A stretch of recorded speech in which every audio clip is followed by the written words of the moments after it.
Can you like Wikipedia style, or maybe like in a musical form, like I'm only a bill. Describe to me. I still sing that to my head sometimes. I'm just a bill.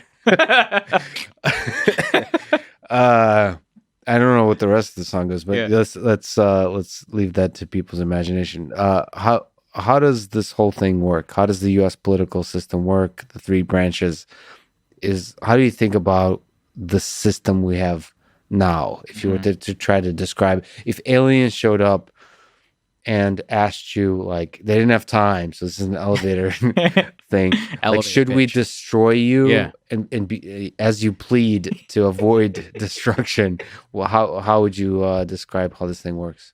I would say we come together and we pick the people who make our laws. Then we pick the guy who executes those laws. And they together pick the people who determine whether they or the president is breaking the law at the most basic level. That's how I would describe it.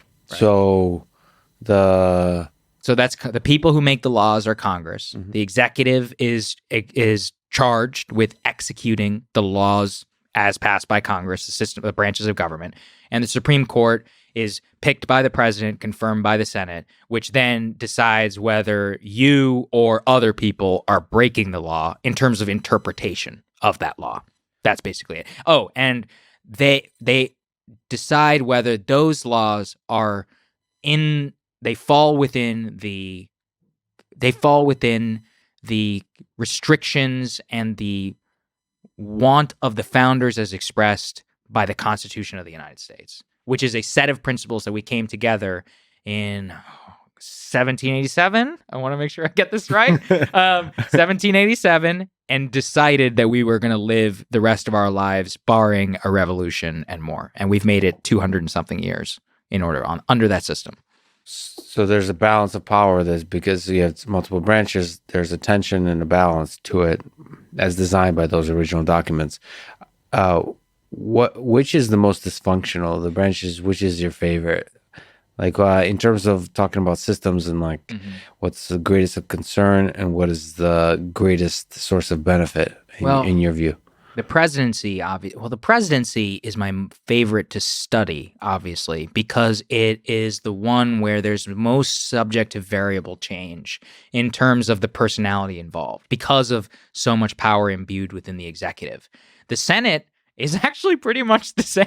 Right? That's one of the things I love about reading about the Senate and histories of the Senate is you're like, oh yeah, there were always like assholes in the Senate who were doing their thing and filibustering constantly based upon this or that, and then the personalities involved with the Senate haven't mattered as much since like pre-Civil War, right? Like pre-Civil War, you had like Henry Clay and then Daniel Webster and John C. Calhoun, who even in their own way, they represented like larger constituencies and they crafted these like compromises up until the outbreak of the Civil War, etc. But like post since then, you don't think about like the titans within the Senate. Most of that is because a lot of the stuff that they had power over has transferred over to the executive. So I'm most interested in really in like power, like where it lies. It's actually pretty, throughout American history, much more used to lie with Congress. Now it's obviously just so imbued within the executive that understanding executive power is, I think, the thing I'm probably most interested in here.